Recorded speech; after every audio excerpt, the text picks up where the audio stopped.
Class 10 के विद्यार्थी जो इस बार बोर्ड की परीक्षा देने वाले हैं, उन विद्यार्थियों के लिए ये वीडियो बहुत ही महत्वपूर्ण होने वाला है। इस वीडियो में हम क्लास 10 के साइंस का चौथा चैप्टर कार्बन एवं उसके यौगिक, इसके महत्वपूर्ण जो है 70 ऑब्जेक्टिव प्रश्न को बहुत ही आसानी से समझने वाले हैं, एक अच्छे डिस्कस करके समझने वाले हैं, ताकि बोर्ड की परीक्षा में आने वाले हर प्रकार के ऑब्जेक्टिव प्रश्नों का जवाब बहुत ही आसानी से दे सकें। तो चलिए वीडियो की शुरुआत पहले प्रश्न से करते हैं।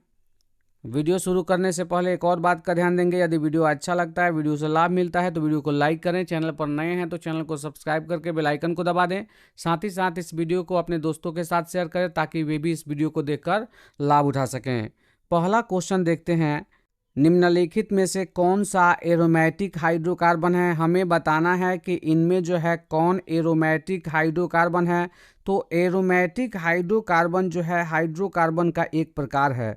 तो एरोमेटिक हाइड्रोकार्बन उसे कहते हैं जिसके संरचना में जो है कार्बन जो है चक्रीय होता है, मतलब कार्बन जो है एक बंद आकृति को बनाता है।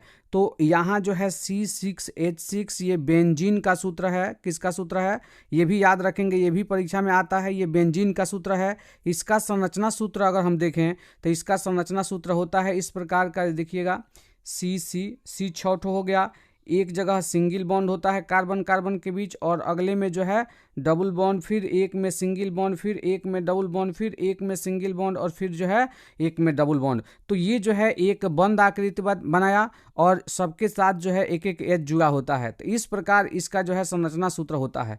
तो यहाँ हम देख रहे हैं कार्बन जो है कार्बन जो है चक्रीय है, यानी ये एक बंद आकृति बनाता है। जिसका भी संरचना ऐसे हो तो वो जो है एरोमेटिक हाइड्रोकार्बन कहलाता है। तो पहला का जो है ऑप्शन सी सही हुआ। 2 नंबर क्वेश्चन में देख लेते हैं। 2 नंबर क्वेश्चन में है एथेनॉल या अल्कोहल का क्रियाशील मूलक है। देखिए, अगर हम एथेनॉल कहें तो उसका क्रियाशील मूलक कह सकते हैं, और अल्कोहल जो है ये खुद क्रियाशील मूलक होता है। तो यहाँ दिया है एथेनॉल कहे चाहे अल्कोहल कहे, बात को समझिएगा। अल्कोहल का जो सूत्र होता है, इसका सूत्र होता है सिंगल बॉन्ड OH, राइट। ये एक क्रियाशील मूलक है, इसे प्राकार्यात्मक समूह भी कहते हैं, ध्यान रखिएगा। तो OH एक क्रियाशील मूलक है, और जिसमें जिसमें OH लगता है वो अल्कोहल का सदस्य होता है। जैसे ethanol, methanol, propanol, butanol, hexanol, heptanol, pentanol, ये जितना भी होता है जिसमें आल लगा हो तो वो जो है अल्कोहल का एक सदस्य होता है। तो अल्कोहल कहें चाहे एथेनॉल कहें, वो अल्कोहल का ही सदस्य है। तो अल्कोहल का सूत्र यहाँ पर पूछा हुआ है, तो अल्कोहल का सूत्र क्या होगा, सिंगल बॉन्ड OH। तो ये ऑप्शन ए में है, तो इसका जो है ऑप्शन ए सही है। 3 नंबर क्वेश्चन को देख लेते हैं। 3 नंबर क्वेश्चन में दिया हुआ है, निम्नलिखित में से किस हाइड्रोकार्बन में 3 आबंध होते हैं। हमें बताना है कि किस हाइड्रोकार्बन में 3 आबंध हैं, मतलब ट्रिपल बॉन्ड किसमें है, हमें ये बताना है। देखिए, एक हो तो सिंगल बॉन्ड बोलते हैं, यहाँ पर एक एक इलेक्ट्रॉन का साझा होता है। अगर 2 एक साथ हो तो यहाँ पर इधर का 2 इलेक्ट्रॉन और इधर वाले परमाणु का 2 इलेक्ट्रॉन का साझा होता है, तो इसे डबल बॉन्ड कहते हैं। और जब जो है 3 इलेक्ट्रॉन का साझा होता है दोनों परमाणुओं का, तो इसे हम ऐसे जो होता है लाइनिंग, इसे जो है 3 लाइन में लिखा रहा, 3 लाइन रहता है, इसको हम बोलते हैं ट्रिपल बॉन्ड, जिसे हम 3 आबंध भी कह सकते हैं, या त्रिबंध भी इसे कहा जाता है, राइट। त्रिबंध भी कहा जाता है, तो सब नाम ध्यान में रखिएगा। तो हम यहाँ CH4 का देखते हैं, तो CH4 का संरचना सूत्र करते हैं। तो C और H 4 ठो है, तो H H H और H। यहाँ कार्बन की संयोजकता 4 होती है, तो कार्बन की संयोजकता 4 पूरी हो गई, और हाइड्रोजन की 2 होती है, तो एक इधर 2 पूरा हो गए, तो ये सब में पूरा हुआ है। तो ये तो हो गया आपका। तो इसमें हम देख रहे हैं सब में सिंगल बॉन्ड है, एक एक बॉन्ड है, सिंगल बॉन्ड है, तो ये तो होगा नहीं। हमें बताना है कि किसमें जो है त्रिबंध है। C2H6 की बात करें तो इसका भी संरचना सूत्र यहाँ लिख देता हूँ। C2 है, तो देख लीजिए यहाँ C के बीच सिंगल बॉन्ड हो गया, एक H, फिर एक H, फिर एक H, H H H। अब आप देख रहे हैं कार्बन 2 है, तो कार्बन 2 और H 6 है, 1 2 3 4 5 6, तो सब में सिंगल बॉन्ड हुआ। तो ये भी जो है इसमें भी 3 आबंध नहीं है। लेकिन देखिए यहाँ पर ध्यान दीजिएगा, इन सब में थोड़ा सा दिमाग लगाइएगा। ये 2 है 6 है, मतलब 2 दूना 4 और इसमें 2 जोड़ा गया तो 6 आया है। इसमें देखिए 1 है कार्बन की संख्या, तो 1 में 2 से गुणा कीजिएगा तो 1 दूना 2 और 2 में 2 जोड़िएगा तो 4 होगा। मतलब कार्बन की जो संख्या है उसको दुगुना करके 2 जोड़ने पे अगर आ रहा है उसी में सिंगल बॉन्ड आता है, नहीं तो बाकी में डबल बॉन्ड या फिर ट्रिपल बॉन्ड आएगा, लाना ही पड़ेगा। मतलब हाइड्रोजन की संख्या कम हो जाएगी। तो यहाँ देखिए 3 का 3, 3 दूनी 6, 6 और 2 8 होना चाहिए। मतलब C3 है तो H 8 होना चाहिए, तब सिंगल बॉन्ड आता। लेकिन H कम है, मतलब इसमें सिंगल बॉन्ड तो नहीं आएगा। फिर हम करके देखते हैं, तो C सिंगल बॉन्ड C, फिर जो है यहाँ पे ट्रिपल बॉन्ड होगा, तब जाके इसका संरचना हो पाएगा, नहीं तो H अधिक होना चाहिए। तो H कम है, तो इसके अनुसार अब देखिए, तो यहाँ पर हम H पूरा कर देते हैं, तो 3 गो H तो यहाँ पूरा हो गया है ना। अगर यहाँ पे ट्रिपल बॉन्ड नहीं देते तो फिर H कहाँ से आता। तो ये तो 1 2 3 4, इसकी 4 संयोजकता पूरी हो गई। इस कार्बन की बात करते हैं तो 1 2 3 4, इसकी भी 4 संयोजकता पूरी हो गई। इस कार्बन की 1 2 3 और एक H लगा देते हैं, 4 हो गया ये भी। तो इस कार्बन की भी 4 संयोजकता पूरी हो गई। अब देखिए H की संख्या 1 2 3 और 4, यहाँ 4 था, 4 हो गया। तो यहाँ ट्रिपल बॉन्ड 2C के बीच जो है क्या होना चाहिए, ट्रिपल बॉन्ड होना चाहिए, मतलब 3 आबंध होना चाहिए। तो इसी में जो है ये जो C3H4 है, इसी में त्रिबंध आएगा, जिसे हम त्रिआबंध भी कह सकते हैं। तो इसका जो है ऑप्शन C सही है। 4 नंबर क्वेश्चन को देखेंगे। 4 नंबर क्वेश्चन में दिया हुआ है इथाइल अल्कोहल का आणविक सूत्र होता है। तो इथाइल अल्कोहल का आणविक सूत्र को समझने से पहले जो है हमें कुछ पॉइंट समझना होगा, केमिस्ट्री का 1 2 हमें सीखना होगा। तो देखिए कार्बन की संख्या जो है, कार्बन की संख्या यदि 1 होती है तो उसे हम बोलते हैं मेथ। कार्बन की संख्या 1 होती है तो मेथ बोलते हैं। कार्बन की संख्या 2 होती है तो एथ बोलते हैं। कार्बन की संख्या 3 होती है तो प्रोप बोलते हैं। कार्बन की संख्या 4 होती है तो ब्यूट बोलते हैं। कार्बन की संख्या जो है 5 होती है तो क्या बोलते हैं, पेंट बोलते हैं। कार्बन की संख्या 6 होता है तो इसको क्या बोलते हैं, हेक्स बोलते हैं। और कार्बन की संख्या 7 होती है तो इसे बोलते हैं हेप्ट। और कार्बन की संख्या 8 होती है तो इसको बोलते हैं ओक्ट।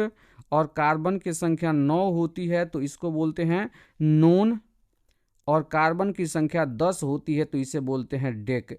इतना आपको याद चाहिए। तो केमिस्ट्री में जो है IUPAC नेम की बात करें या और भी हम बात करें, बहुत सारे प्रश्नों को हम बना सकते हैं। तो कार्बन की संख्या 1 को मेथ, 2 होगा तो eth, prop, but, pent, hex, hept, oct, non और डेक, ये याद रखना होगा।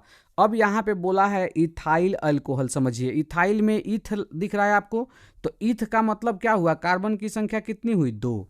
ईथ माने कार्बन की संख्या 2, मतलब कार्बन की संख्या 2 हो गई। इसके अनुसार हम एल्केन का अगर सूत्र लिखें, एल्केन का मतलब ये हो गया आपका एल्केन का अगर हम देखें सामान्य सूत्र तो वो होता है CnH2n+2, राइट। तो कार्बन की संख्या 2 हो गई, मतलब यहाँ 2 रखे, राइट। तो यहाँ भी 2 रखना होगा इनकी जगह पे, तो 2 गुणे 2, फिर 2 दूना 4 हो जाएगा, ये 4 में 2 जुटेगा तो 6 होगा। तो C2 होगा तो H कितना होगा, 6 होगा। ये आपका हुआ एथेन, क्या हुआ, एथेन, राइट। अब हमें इथाइल यहाँ पे करना है, तो इथाइल के लिए एक H को घटा देते हैं, C2H5, ये क्या होगा, इथाइल। इसी प्रकार किसी का फार्मूला लिख के उसमें से एक H घटा देंगे, जैसे एथेन हुआ। इसके बाद अगर 3 गो कार्बन की संख्या होता तो क्या होता, प्रोपेन होता। तो प्रोपेन में से एक गो H घटा देते तो प्रोपाइल हो जाता। ब्यूटेन में से एक H घटा देते तो क्या हो जाता, ब्यूटाइल हो जाता। पेंटेन में से एक H घटा देते तो पेंटाइल हो जाता। तो इसी प्रकार यहाँ अगर समझें हम, तो इथाइल के लिए एथेन जो लिखा हुआ था सूत्र एथेन का, इसमें से एक H कम कर दिए तो इथाइल हो गया। और अल्कोहल का सूत्र क्या होता है, अभी जस्ट पहले पढ़ा था हमने, OH होता है, सिंगल बॉन्ड OH, मतलब एक से साझा करता है, तो एक H हटा और एक से ये साझा करेगा, यानी OH लग गया। एक H हटा और OH लग गया, तो यही कहलाता है आपका इथाइल अल्कोहल, है ना। C2H5 को इथाइल बोलते हैं और OH अल्कोहल लग गया, तो इसको जो है हम इथाइल अल्कोहल कहते हैं। ये एक प्रश्न यहाँ आप समझ गए ना, तो आप बहुत सारे प्रश्नों को यहाँ पर जो है बना सकते हैं, ऐसे आता है। तो चलिए हम अगला 5 नंबर क्वेश्चन को देखते हैं।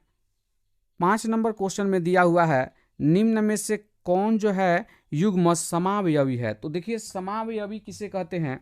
जिस सूत्र के तत्वों के परमाणुओं की संख्या समान हो लेकिन उनका संरचना सूत्र या फिर युक्ति सूत्र भिन्न हो, अलग हो, उसी को हम कहते हैं समावयवी। तो हम देखते हैं कि क्या यहाँ पर जो है तत्व हैं उनकी, जैसे यहाँ पर C2H6 है, यहाँ पर C6H6 है, तो क्या यहाँ कार्बन जितने हैं इसमें भी उतना ही कार्बन है? क्या जितने हाइड्रोजन है उतने ही हाइड्रोजन है? अगर ऐसा होगा तो वो समावयवी कहलाएगा। तो यहाँ देखते हैं C2 है लेकिन यहाँ पर C6 है, तो नहीं मैच किया, तो ये जो है समावयवी नहीं होगा। C5 है, C6 है, बाकी कहीं है नहीं, तो ये भी समावयवी नहीं होगा। बाद वाला मिलने से भी कोई मतलब नहीं है, सब मिलना चाहिए। C2 है यहाँ पर, यहाँ देखिए एक C और एक C2, दोनों में 2-2 मिल गया। फिर हाइड्रोजन की बात करते हैं तो H5 यानी 5 गो है और ये एक हाइड्रोजन, 5 1 6। इधर देखिए 3 गो हाइड्रोजन और 3 गो हाइड्रोजन, 6 गो, तो ये भी मैच कर गया। फिर ऑक्सीजन की बात करते हैं, इधर एक और इधर भी एक, मतलब इसमें जो है तत्वों के परमाणुओं की संख्या जो है दोनों में समान है, तो यही जो है समावयवी होंगे, यानी इसका ऑप्शन सी सही है। इसका ऑप्शन सी सही है। अगला हम 6 नंबर क्वेश्चन को देखते हैं। निम्न में कौन सहसंयोजी यौगिक है? तो सहसंयोजी यौगिक किसे कहते हैं? तो ऐसे यौगिक जो इलेक्ट्रॉनों का साझा करके यौगिक बनाते हैं वही जो है सहसंयोगी यौगिक कहलाते हैं। इसके पहले हम पढ़ चुके हैं NaCl। Na जो है एक इलेक्ट्रॉन त्याग के प्लस बनाता है और Cl जो है एक इलेक्ट्रॉन लेके माइनस बनाता है, और इस प्रकार यौगिक बनता है। तो ये तो इलेक्ट्रॉनों के त्याग से और ग्रहण से बना है, माने इलेक्ट्रॉनों के स्थानांतरण से बना है, तो ये आयनिक यौगिक हो गया, तो ये जवाब होगा नहीं। फिर Na2O की बात करते हैं तो ये भी इलेक्ट्रॉन का त्याग और ग्रहण करके बनाता है, तो ये भी नहीं होगा, ये भी आयनिक यौगिक होगा। CaCl2 की बात करते हैं तो इसकी भी चर्चा हम दूसरे चैप्टर में कर चुके हैं, तो ये भी एक आयनिक यौगिक है, तो ये भी जवाब नहीं होगा। निश्चित रूप से यही होगा, क्योंकि 3 नहीं होगा तो एक तो जवाब होगा ही। तो CH4 की बात करते हैं तो C जो है इलेक्ट्रॉनों का साझा करके जो है यौगिक बनाता है, तो जो साझा करके यौगिक बनाता है उसे सहसंयोजी यौगिक कहते हैं, यानी इसका ऑप्शन ए सही है। आगे हम 7 नंबर क्वेश्चन की बात करते हैं। 7 नंबर क्वेश्चन में है सिंगल बॉन्ड CHO, इस क्रियाशील मूलक को क्या कहते हैं? तो इसे जो है एल्डिहाइड कहा जाता है। देखिए सिंगल बॉन्ड OH होता है तो इसे जो है हम अल्कोहल कहते हैं। क्या कहते हैं? अल्कोहल।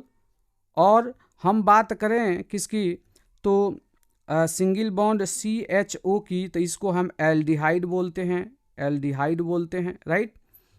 हम बात करें सिंगल बॉन्ड CO की, तो इसे हम कीटोन बोलते हैं, ये कीटोन है, नाम याद रखिएगा, काम हो जाएगा आपका। फिर हम बात करते हैं सिंगल बॉन्ड COOH, इसको बोला जाता है कार्बोक्सिलिक, कार्बोक्सिलिक, राइट, कार्बोक्सिलिक अम्ल बोलते हैं, है ना।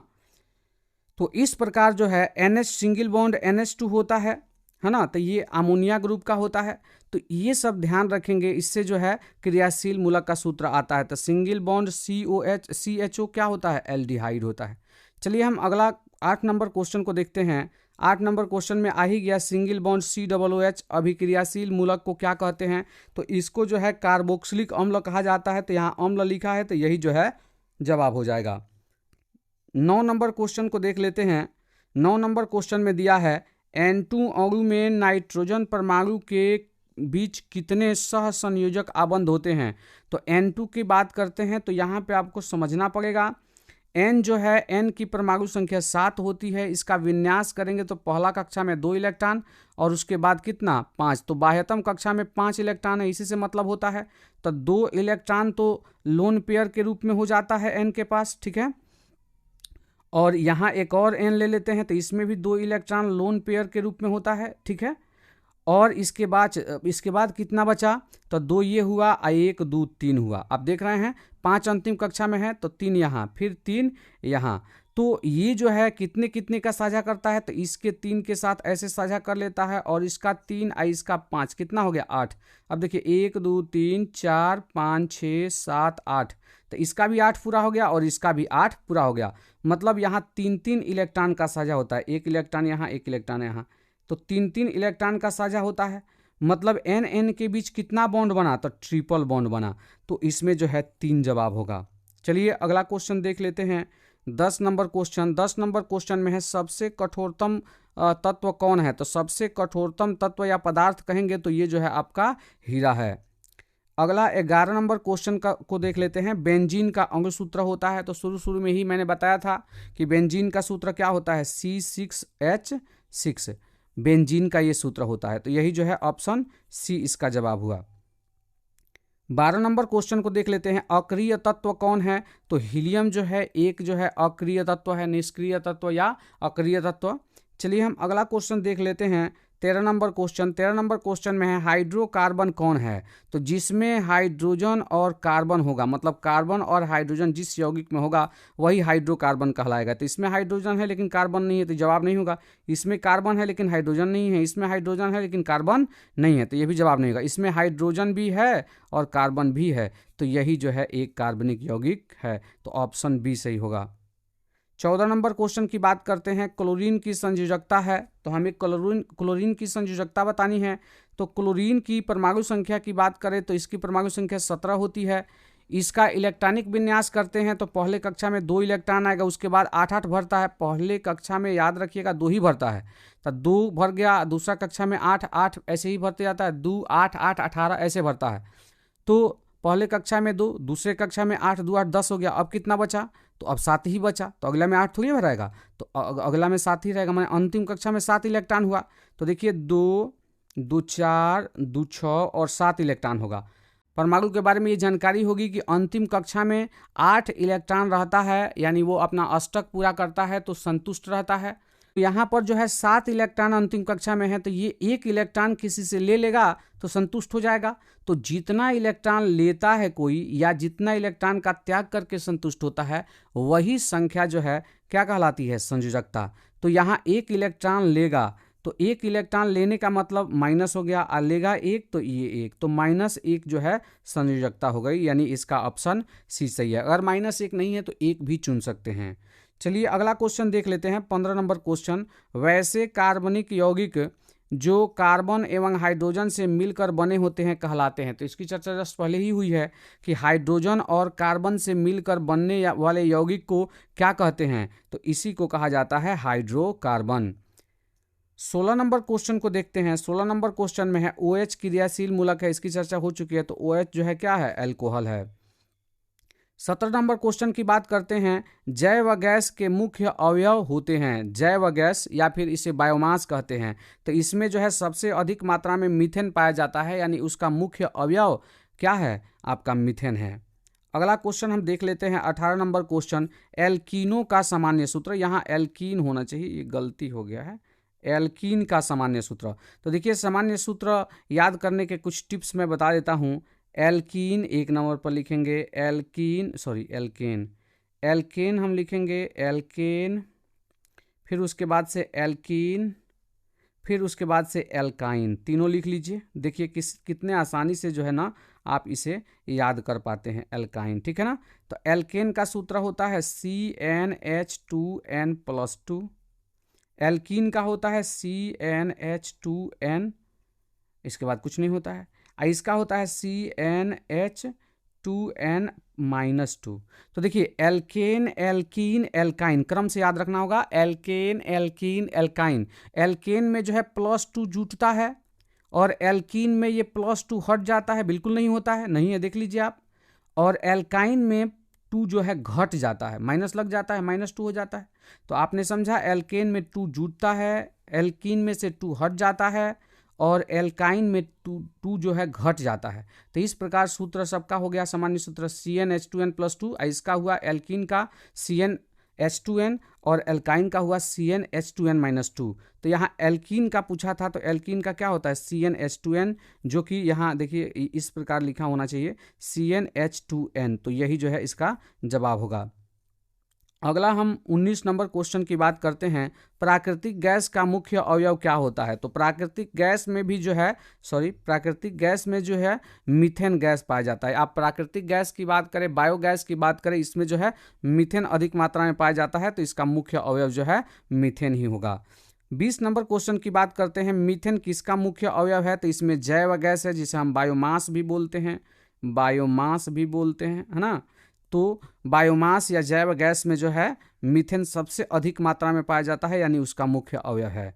चलिए हम अगला 21 नंबर क्वेश्चन की बात करते हैं। नॉर्मल ब्यूटेन और एवं आइसोब्यूटेन निम्नलिखित में से क्या है? तो ये जो है समावयवी हैं। देखिए ब्यूटेन का दो ही समावयवी संभव है, कौन कौन? तो एक नॉर्मल ब्यूटेन और दूसरा जो है आइसोब्यूटेन। चलिए हम अगला 22 नंबर क्वेश्चन की बात करते हैं। ग्लूकोज का विखंडन पाइरूवेट यहाँ होना चाहिए में होता है, यह प्रक्रम होता है। तो यह जो है श्वसन की क्रिया में होता है और ये कहाँ होता है? हमारे कोशिका के माइटोकॉन्ड्रिया में होता है। हमारे कोशिका के माइटोकॉन्ड्रिया में होता है और इसी से जो है ऊर्जा बनता है। श्वसन ही हमारे शरीर में एकमात्र प्रक्रिया है जिसमें जो है माइटोकॉन्ड्रिया में होता है और इसी के द्वारा जो है अधिक मात्रा में ऊर्जा प्राप्त होता है। कुछ और भी जगह श्वसन होता है जिसमें बहुत कम मात्रा में ऊर्जा उत्पन्न होता है, लेकिन माइटोकॉन्ड्रिया में जो होता है इसमें सबसे अधिक मात्रा में ऊर्जा उत्पन्न होता है। 23 नंबर क्वेश्चन की बात करें। 23 नंबर क्वेश्चन में है ग्लूकोज में कार्बन के कितने अणु होते हैं? तो ग्लूकोज की बात करते हैं तो इसका सूत्र होता है C6H12O6, राइट। सूत्र याद है तो कोई दिक्कत नहीं है। ग्लूकोज में कार्बन का पूछा है तो कार्बन कितना परमाणु है? तो 6 परमाणु है, तो इसका जवाब क्या होगा? 6। अगर हाइड्रोजन का पूछ दे कि ग्लूकोज में हाइड्रोजन के कितने परमाणु है? तो 12 परमाणु है। ग्लूकोज में ऑक्सीजन के कितने परमाणु है? तो 6 परमाणु है। बस सूत्र याद होना चाहिए। चलिए अगला हम 24 नंबर क्वेश्चन की बात करते हैं। 24 नंबर क्वेश्चन में है कार्बोक्सिलिक अम्ल में उपस्थित अभिक्रियाशील समूह होते हैं। तो कार्बोक्सिलिक अम्ल का सूत्र क्या होता है? बिल्कुल इसके पहले भी इसकी चर्चा हो चुकी है। Single bond COOH, single bond COOH। चलिए अगला हम 25 नंबर क्वेश्चन की बात करते हैं। ग्लूकोज के एक अणु में ऑक्सीजन के कितने परमाणु? वही बात अभी पूछ दिया, C6H12O6। तो ऑक्सीजन के कितने परमाणु है? 6 परमाणु है, तो इसमें जो है ऑप्शन बी सही है। 26 नंबर क्वेश्चन की बात करते हैं। किसी एथेनोइक अम्ल का तनु विलयन कहलाता है। तो एथेनोइक अम्ल का तनु विलयन मतलब उसमें पानी डाल के थोड़ा पतला कर दें तो वो क्या कहलाता है? तो सिरका कहलाता है। चलिए हम अगला क्वेश्चन देख लेते हैं। 27 नंबर क्वेश्चन, कौन सा कार्बन यौगिक सबसे अधिक क्रियाशील है? तो ये जो दिया है इसमें जो है C2H4 जो है अधिक क्रियाशील है। ध्यान रखिएगा जिसमें डबल बॉन्ड या ट्रिपल बॉन्ड आता है। देखिए यहाँ कार्बन की हाइड्रोजन की संख्या अधिक है। यहाँ देखें तो 2 दूना 4 2 6 है, 2 दूना 4 2 6 है। यहाँ 3 दूना 6 2 8 है, लेकिन यहाँ देखिए 2 दूना 4 और 2 6 होना चाहिए, लेकिन हाइड्रोजन कम है। ऐसे वाला जो होगा वो अधिक क्रियाशील होगा। यहाँ रहता C2H2 तो इसमें और H कम होता तो ये और अधिक क्रियाशील होता है। ये बात आपको ध्यान में रखना है। अगला 28 नंबर क्वेश्चन की बात करते हैं। ग्रेफाइट होता है। तो देखिए ग्रेफाइट जो है एक अधातु है और हमने पढ़ा है कि धातुएं जो है विद्युत एवं ऊष्मा के सुचालक होती हैं और अधातु विद्युत एवं ऊष्मा की कुचालक होती हैं। लेकिन ग्रेफाइट अधातु होते हुए भी, चूंकि अधातु को कुचालक ही होना चाहिए विद्युत और ऊष्मा का, लेकिन ये अधातु होते हुए भी विद्युत का सुचालक होता है, इसलिए परीक्षा में ज़्यादा पूछा जाता है। तो याद रखिए ग्रेफाइट एक अधातु है और अधातु होते हुए भी विद्युत का क्या है? सुचालक है। ग्रेफाइट पेंसिल में होता है, आप जिससे लिखते हैं है ना, वो ग्रेफाइट होता है, ये विद्युत का सुचालक होता है। चलिए हम अगला 59 नंबर क्वेश्चन की बात करते हैं। ये जो संरचना सूत्र है ये कौन सा क्रियाशील मूलक है या फिर प्रकार्यात्मक समूह का है? ठीक है ना। तो ये C है, H है इसमें और O है। तो सिंगल बॉन्ड CHO जो होता है ये क्या होता है? एल्डिहाइड होता है। तो ये इसका ऑप्शन डी सही है।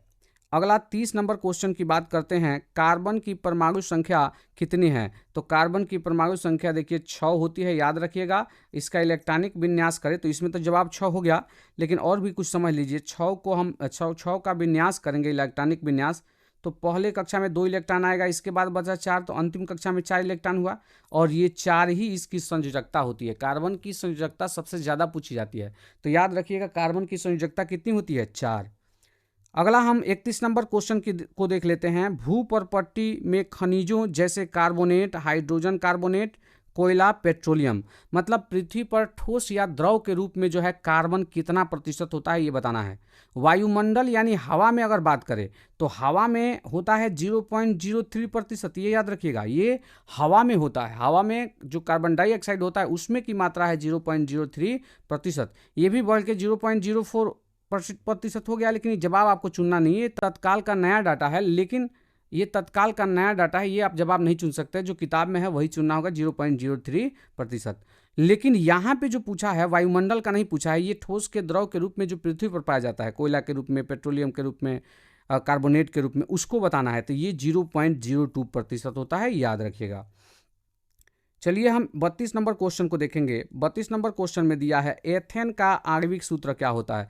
तो अभी इसके पहले हमने जिक्र किया था, तो एथेन CnH2n+2, ये एल्केन वाला है। एथेन में एन लगा है ना लास्ट में, एथ में एन लगा है तो एथेन बनता है।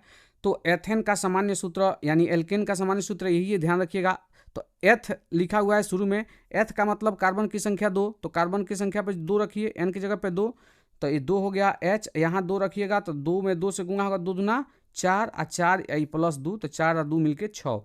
तो ये C2H6 होना चाहिए, जो कि ऑप्शन ए में है, तो इसका ऑप्शन ए सही है। चलिए हम अगला 33 नंबर क्वेश्चन को देख लेते हैं। हेक्सेन का आणविक सूत्र होता है, तो वही बात हो गया, CnH2n+2 पे भी चलेगा। हेक्सेन में भी ये एल्केन का ही सदस्य है, तो यहाँ हेक्सेन, तो हेक्स माने होता है 6, कार्बन की परमाणु संख्या 6, तो एन के जगह पे यहाँ 6 रखाएगा तो C6 हो गया। अब यहाँ भी 6 रखेगा तो 6 दूना 12, 12 + 2, 12 2 14, H14, तो ये हेक्सेन का आणविक सूत्र है, यानी ऑप्शन डी सही होगा। 34 नंबर क्वेश्चन को देख लेते हैं। 1828 में अमोनियम सल्फेट से यूरिया का निर्माण किसने किया था। देखिए पहले ये कहा जाता था कि कार्बन यौगिक, देखिए पृथ्वी पर या ब्रह्मांड में भी बात करें, हालांकि ब्रह्मांड के बारे में ज़्यादा नहीं जानते हैं, लेकिन जहाँ तक हम पहुँचे हैं वहाँ तक की बात करें तो सबसे अधिक कार्बनिक यौगिक पाया जाता है। और ये कहा जाता था पहले कि कार्बनिक यौगिक जो है ये भगवान की शक्ति कहें या फिर प्राकृतिक शक्ति कहें, इसी में बना हुआ है, इसे हम लैब में नहीं बना सकते थे। लेकिन सबसे पहली बार 1828 में फ्रेडरिक वोहलर ने प्रयोगशाला में जो है कार्बनिक यौगिक बनाया। वो कौन सा कार्बनिक यौगिक था, तो यूरिया था, है ना। तो यूरिया सबसे पहले किसने बनाया था कार्बनिक यौगिक, तो यही फ्रेडरिक वोहलर ने। ठीक है, तो यही जवाब होगा। 35 नंबर क्वेश्चन को देख लेते हैं। 35 नंबर क्वेश्चन में है पेंटेन का आणविक सूत्र है। पेंटेन का आणविक सूत्र क्या होता है, तो पेंटेन में 5 होता है, तो 5 दूना 10 और 2 12, तो C5H12। अभी मैंने इसके पहले सामान्य सूत्र बताया था CnH2n+2, इसी पे जो है n का मान 5 रख देंगे, चूंकि पेंट माने 5 होता है। हमने पढ़ा था, बताया था हमने कि पेंट माने क्या होता है, 5 माने कार्बन की परमाणु संख्या 5। जब यहाँ 5 रखिएगा तो सब जगह 5 रखना पड़ेगा, तो ये आपका इसमें ऑप्शन ए सही है। 36 नंबर क्वेश्चन की बात करते हैं। 36 नंबर क्वेश्चन में है एथेनाइक अम्ल का सामान्यतः क्या कहा जाता है। एथेनाइक अम्ल को सामान्यतः, यहाँ को होना चाहिए, सामान्यतः क्या कहा जाता है। तो एथेनाइक अम्ल को ध्यान रखिएगा, हम क्या कहते हैं, एसिटिक अम्ल, एसिटिक अम्ल कहा जाता है एथेनाइक अम्ल को। चलिए अगला क्वेश्चन देख लेते हैं। 37 नंबर क्वेश्चन, सामान्यतः एथेनॉल को क्या कहते हैं। ध्यान दीजिएगा, यहाँ पर पूछा गया है कि सामान्यतः एथेनॉल को क्या कहते हैं, तो एथेनॉल को अल्कोहल कहते हैं। एथेनॉल, प्रोपेनॉल, ब्यूटेनॉल, जिसमें भी आल लगा हो उसको हम क्या कहते हैं, अल्कोहल, क्योंकि वो अल्कोहल का ही सदस्य है। चलिए हम अगला क्वेश्चन देख लेते हैं। 38 नंबर क्वेश्चन। 38 नंबर क्वेश्चन में सूर्य के प्रकाश को रासायनिक ऊर्जा में बदलने में सर्वाधिक सक्षम है। देखिए जो प्रकाश संश्लेषण प्रक्रिया में पौधे अपना भोजन बनाते हैं, उसमें सूर्य की प्रकाश ऊर्जा जो है रासायनिक ऊर्जा में बदलती है। तो इनमें से कौन ऐसा पौधा है जो सबसे अधिक प्रकाश ऊर्जा को रासायनिक ऊर्जा में बदलता है, तो आम है, मकई है, गन्ना है या सरसों है। याद रखिएगा सबसे ज़्यादा जो है गन्ना प्रकाश ऊर्जा को रासायनिक ऊर्जा में बदलता है। अगला 39 नंबर क्वेश्चन को देख लेते हैं। 39 नंबर क्वेश्चन में है हाइड्रोजन के 2 परमाणुओं के बीच कितने आबंध होते हैं। तो देखिए हाइड्रोजन के परमाणुओं के बीच की बात करें तो हाइड्रोजन की परमाणु संख्या 1 होती है, इलेक्ट्रॉन की संख्या ही परमाणु संख्या होती है। यानी हाइड्रोजन के बाह्यतम कक्षा में 1 इलेक्ट्रॉन, इसके भी बाह्यतम कक्षा में 1 इलेक्ट्रॉन। आप सभी जानते हैं पहला कक्षा में 2 ही इलेक्ट्रॉन भरता है, तो 2 इलेक्ट्रॉन हो जाएगा तो संतुष्ट हो जाएगा। तो ये 1 से साझा करता है तो इस H का 2 हो गया, और ये ऐसे साझा कर लेगा तो इस H के अंदर भी 1 इलेक्ट्रॉन आ गया, तो दोनों संतुष्ट हो गया, हमारा भी 2 और आपका भी 2। तो ये H जो है 1 इलेक्ट्रॉन का साझा करता है, यानी सिंगल बॉन्ड बनता है, ठीक है ना। तो इसमें जो है 1 आबंध हो जाएगा जवाब। 40 नंबर क्वेश्चन। 40 नंबर क्वेश्चन में है निम्नलिखित में कौन असंतृप्त हाइड्रोकार्बन है। तो देखिए एथेन, मेथेन, प्रोपेन, ब्यूटेन, जिसमें भी एन लगा हो यानी एल्केन का सदस्य हो तो वो तो संतृप्त होता है। वो क्या होता है, संतृप्त होता है। लेकिन जो एल्केन का सदस्य नहीं हो, यानी जो एल्कीन का सदस्य हो या फिर एल्काइन का सदस्य हो, तो ये देखिए एथीन, एथीन में क्या लगा है, इन, यानी ये एल्कीन का सदस्य है। अगर एथाइन होता, प्रोपाइन होता, ब्यूटाइन होता तो वो एल्काइन का सदस्य होता। तो ये दोनों जो है आपका असंतृप्त हाइड्रोकार्बन होते हैं। तो ये देखिए दोनों एल्केन का सदस्य है, यानी असंतृप्त नहीं है, संतृप्त है, हमें असंतृप्त बताना था। तो इसमें एथीन है, तो ये जो है असंतृप्त हाइड्रोकार्बन है, यानी इसका जो है ऑप्शन सी सही है। अगला हम 41 नंबर क्वेश्चन की बात करते हैं। एसिटिक अम्ल के कितने प्रतिशत विलयन को सिरका कहा जाता है? तो 3 से 4% विलयन को जो है सिरका कहा जाता है। 42 नंबर क्वेश्चन को देख लेते हैं। कार्बन की संयोजकता कितनी होती है? तो कार्बन की संयोजकता 4 होती है। ये मैं पहले बता चुका हूँ। कार्बन की परमाणु संख्या 6 होती है, यानी इसके पास 6 इलेक्ट्रॉन होते हैं। और पहले कक्षा में 2 इलेक्ट्रॉन, तो 2 इलेक्ट्रॉन निकल गया तो 4 बचा, तो इसके बाहर वाले कक्षा में कितने इलेक्ट्रॉन होगा? 4। ये 4 से साझा करके यौगिक बनाता है, इसलिए इसकी संयोजकता क्या हुई? 4। चलिए हम अगला 43 नंबर क्वेश्चन को देख लेते हैं। ग्लूकोज का रासायनिक सूत्र है, तो ग्लूकोज का रासायनिक सूत्र होता है C6H12O6। देख लेते हैं किसमें है, तो C6 यहाँ है, देख लीजिए C6H12O6, ये जो है ग्लूकोज का सूत्र है। ऐसे लिखा हुआ होना चाहिए, थोड़ा बहुत मिस्टेक है, मतलब ये टाइप किया गया था, ऐसे हो गया है, जैसे ये C6 है, H6 है और O6 है। तो इसमें तो जवाब यही होगा, ऑप्शन सी। अगला हम 44 नंबर क्वेश्चन को देख लेते हैं। असंतृप्त हाइड्रोकार्बन जिसमें कार्बन परमाणु के बीच त्रिआबंध होता है। तो ध्यान से सुन लीजिएगा, एल्केन में, एल्केन की बात करें तो ये संतृप्त हाइड्रोकार्बन होता है और इसमें एकल बॉन्ड होता है, जिसको हम कहते हैं सिंगल बॉन्ड, सिंगल बॉन्ड, जिसको हम एक आबंध कह सकते हैं, या फिर एकल बंध। एल्काइन की बात करते हैं तो एल्काइन में अगर बात करेंगे तो किसी 2 कार्बन के बीच जो है ना बिल्कुल डबल बॉन्ड होना चाहिए, DOUBLE, डबल बॉन्ड जो है होना चाहिए, तभी जाके जो है ये एल्काइन होगा, एल्कीन होगा, सॉरी यहाँ एल्कीन होना चाहिए, एल्कीन होगा। फिर हम एल्काइन की बात करते हैं तो एल्काइन में जो है एक कार्बन के बीच, एक जोड़ा कार्बन के बीच जो है ट्रिपल बॉन्ड होना चाहिए, ट्रिपल बॉन्ड होना चाहिए, माने 3 आबंध होना चाहिए, ठीक है। तो हमें जो पूछा है वो देखते हैं। हमें पूछा है कि त्रिबंध हो, तो क्या होना चाहिए? एल्काइन होना चाहिए, जो कि ऑप्शन बी में है, तो इसका ऑप्शन बी सही है। चलिए हम अगला क्वेश्चन देख लेते हैं। 55 नंबर क्वेश्चन। वनस्पति तेल में, यहाँ ये 45 होना चाहिए, गलती से 55 हो गया है। वनस्पति तेलों में होती है, तो वनस्पति तेलों में जो है लंबी असंतृप्त हाइड्रोकार्बन की श्रृंखलाएं होती हैं, तो इसका जो है ऑप्शन बी सही है। चलिए हम अगला 46 नंबर क्वेश्चन को देख लेते हैं। अल्कोहल में कौन सा तत्व उपस्थित नहीं होता है? तो अल्कोहल में कौन तत्व उपस्थित नहीं होता है? तो याद रखिएगा, अल्कोहल में जो है नाइट्रोजन उपस्थित नहीं होता है। ध्यान रखिएगा, अल्कोहल जो है OH होता है, यानी ऑक्सीजन और हाइड्रोजन होता है, तो ऑक्सीजन भी होगा, हाइड्रोजन भी होगा। चूंकि कार्बन के साथ ये ऐसा भी होता है, जैसे C2H5 हमने लिखा था OH, राइट। तो ये कहलाता है एथेनॉल, तो एथेनॉल भी अल्कोहल होता है, तो इसमें कार्बन आ सकता है, ठीक है ना। तो हाइड्रोजन और ऑक्सीजन के अलावा कार्बन भी आता है, लेकिन नाइट्रोजन नहीं आता है, ठीक है ना। तो यही उपस्थित नहीं होता है, तो जवाब ऑप्शन डी होगा। 47 नंबर क्वेश्चन की बात करते हैं। ऑक्सीजन की संयोजकता है, तो ऑक्सीजन की बात करते हैं। ऑक्सीजन की परमाणु संख्या 8 होती है, तो पहले कक्षा में 2 और इसके बाद वाले कक्षा में 6, क्योंकि 8 पूरा होता है। पहले कक्षा में 2 से अधिक नहीं पूरा हो सकता है, 2 से अधिक भरता ही नहीं है, उतनी क्षमता होती है इसकी, तो 6 है। तो ये जो है 8 कम से कम चाहिए, तब जाके अष्टक ये पूरा करता है और संतुष्ट होता है। तो 6 है, किसी से 2 ले लेगा तो इसका 8 पूरा हो जाएगा, मतलब ये 2 लेकर संतुष्ट होगा। तो जितना लेकर संतुष्ट हो या छोड़कर संतुष्ट हो, वही जो है संयोजकता होती है। तो 2 इसकी संयोजकता हुई, यानी इसका ऑप्शन सी सही है।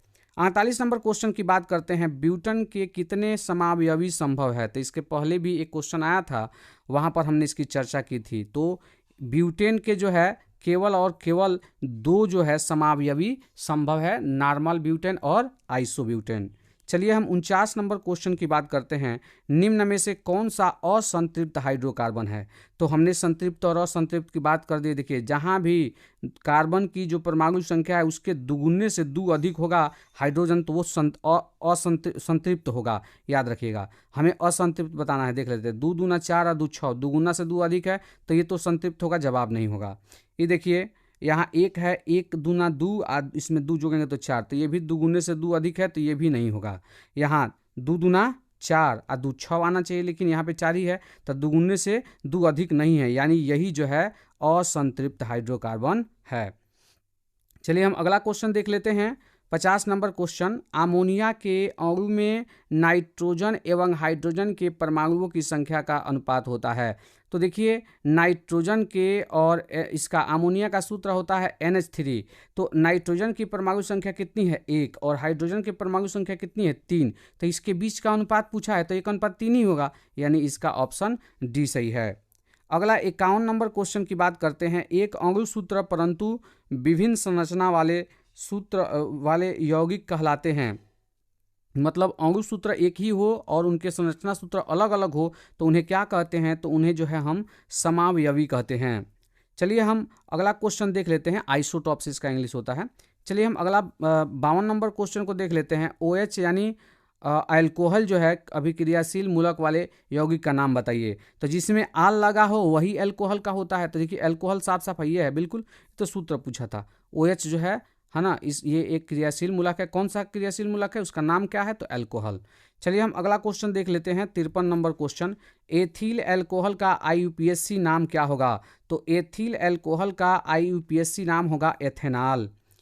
चलिए हम अगला 54 नंबर क्वेश्चन को देख लेते हैं। कैल्शियम कार्बाइड, ये कार्बाइड होना चाहिए, जल के साथ अभिक्रिया करके देता है तो ये एथाइन देता है।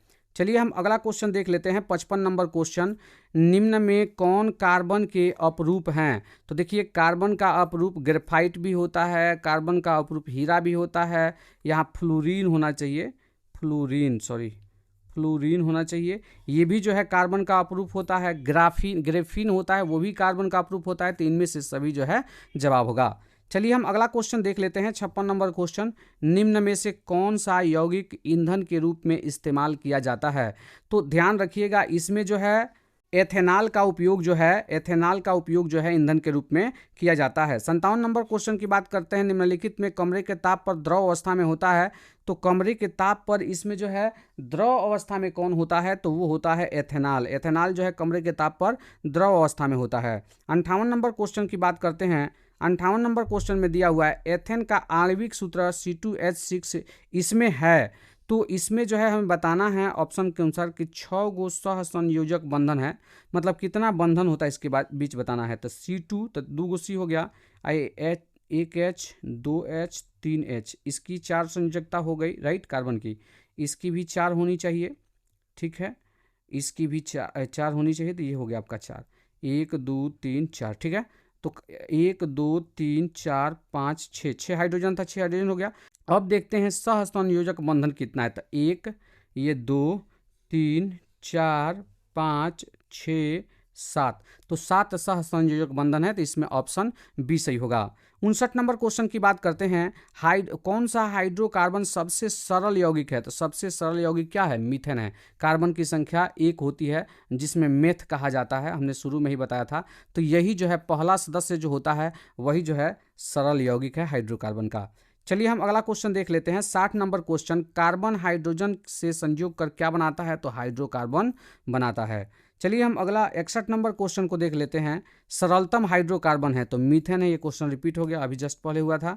चलिए हम 62 नंबर क्वेश्चन की बात करते हैं। वायुमंडल में कार्बन डाइऑक्साइड गैस उपस्थित होता है। देखिए, ये क्वेश्चन हो चुका था। पृथ्वी पर ठोस या तरल के रूप में कार्बन जो है 0.02% उपस्थित है। लेकिन अगर वायुमंडल में वायु के रूप में जो है कार्बन डाइऑक्साइड के रूप में कितना कार्बन होता है? तो 0.03% है। ध्यान रखिएगा, तो इसमें जो है ऑप्शन सी सही है।